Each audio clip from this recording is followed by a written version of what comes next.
people become more sick. They were far more sick.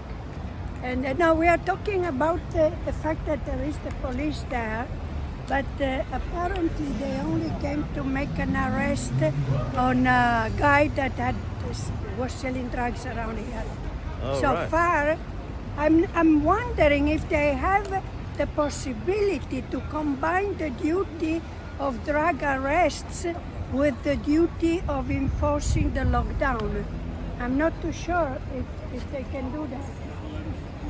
But in any case, we were talking about economics with this guy, and he was saying, because he studied economics at the university, he's a major in economics, and we have to keep an eye continuously.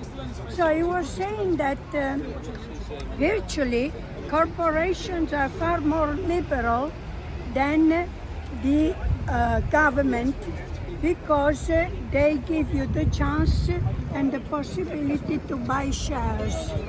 And you became part of the corporation, because by buying shares, you give funds to the company who invest more capital into different enterprises, and so the economy rolls on this way. But in fact, my idea is that when you buy shares, you become a gambler. They can go up, but they can go down. And I don't know you personally, but do you know poor people buying shares? I don't know any. I've never heard of This any. is kind of a middle class leisure time, because obviously you are gambling. You might gamble only 200-300 pounds, but it's still a great possibility that you lose every bit of it. So usually poor people are not really risk takers. They are too short of capital to risk Thank you. even few pounds. Put it inside the Yeah, pocket. no, it's all right. I got it. And so it doesn't make any sense if you have a way of making money through gambling, like buying shares on hedge funds. I mean, to be shares and hedge funds is more or less the same thing.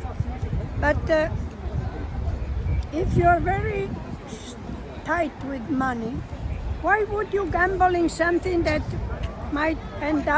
you might end up losing everything? It doesn't make sense. Yeah, I know Boom or there bust. is a middle class, a comfortable middle class can take that chance.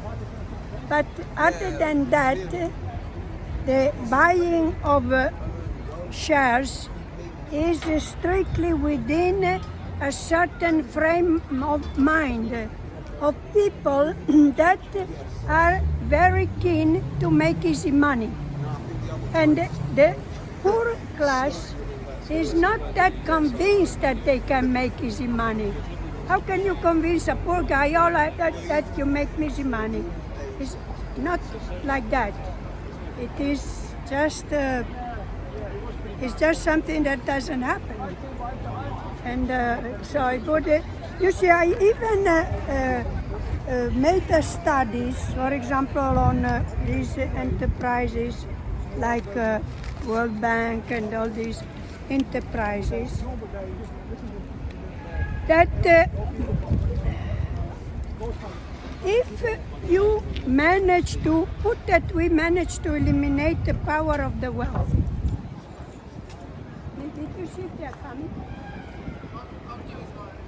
We're going to take a look. Something is happening there. So the power of the wealthy, how do you eliminate? Hey, listen to here. How do you eliminate the power of the wealthy? I'm not talking only multi-billionaires. I'm talking people that live off the work of other people. To me, a small factory owner or even a big factory owner is still a proletarian, because he does a certain work to take care that the factory will not collapse and keeps on being very active. So to me, he's a proletarian. But I'm talking about those that just live off shares, hedge funds, gambling in this high finance framework.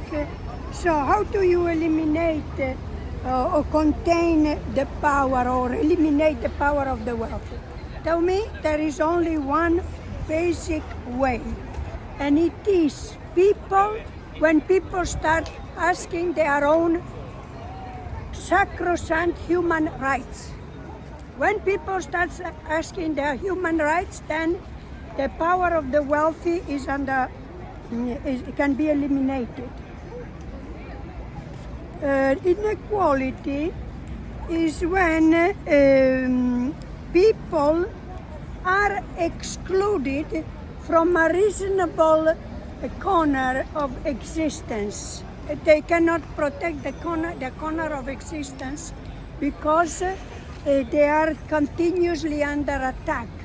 And their children, why the people are the major worry of the people is that their children will be excluded from the jobs, will be excluded from life expectancy.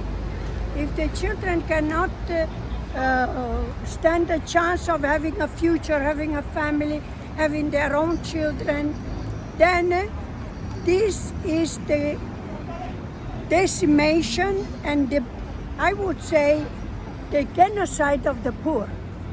If the poor cannot have or give a future to their children because of rampant unemployment, because obviously the capitalist, what does he do?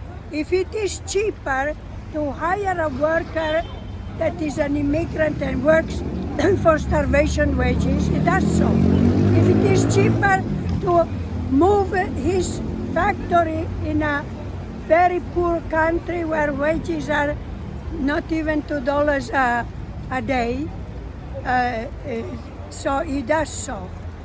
If it is cheaper to hire a young person, a child, then he hires a child. If it is cheaper to hire a woman, because women all over the world earn less than men, he will hire a woman.